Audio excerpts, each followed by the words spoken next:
Rainy weather today put us nearly on average when it comes to at least liquid precipitation so far this month. So that is rainfall and melted snowfall. We're still sitting about 5 inches below average for snow this month, nearly 11 inches below average for the season.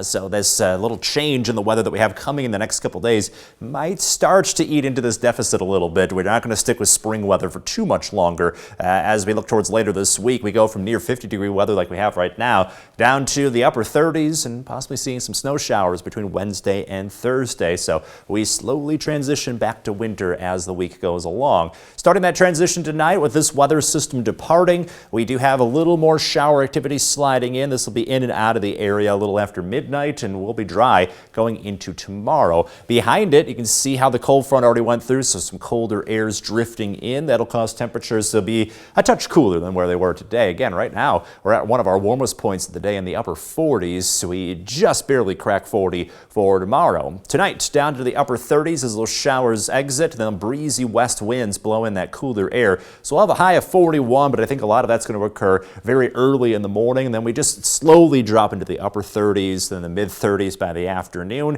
and then below freezing going into tomorrow night. The day will be cloudy yet dry, and definitely still breezy with west winds gusting to 30 miles per hour.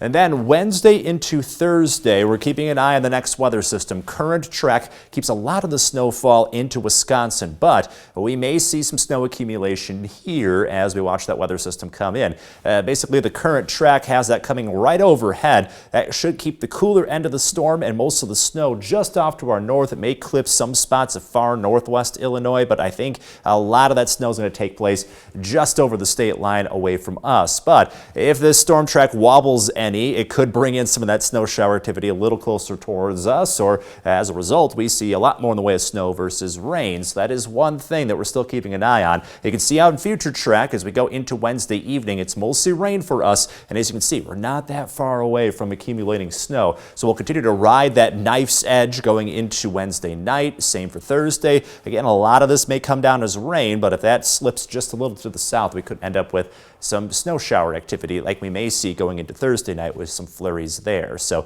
for right now, that doesn't look like a ton of snowfalls coming, but it's something to monitor between Wednesday and Thursday. You can see the temperatures slowly dropping off into the low 30s by the end of the week, close to freezing over the weekend. And then end of the weekend into Monday could bring some more snow our way. And your most accurate 10-day forecast, the weather keeps cooling from there. We get into true January weather by the middle of next week. We could be looking at the 20s on the horizon over the next 10 days or so. In the meantime, it's all about that spring weather. Hit the bullseye today. Each cast total is up to $52. Tomorrow's forecast, by the way, 41. We'll see if we can keep it going tomorrow. Back on the bullseye.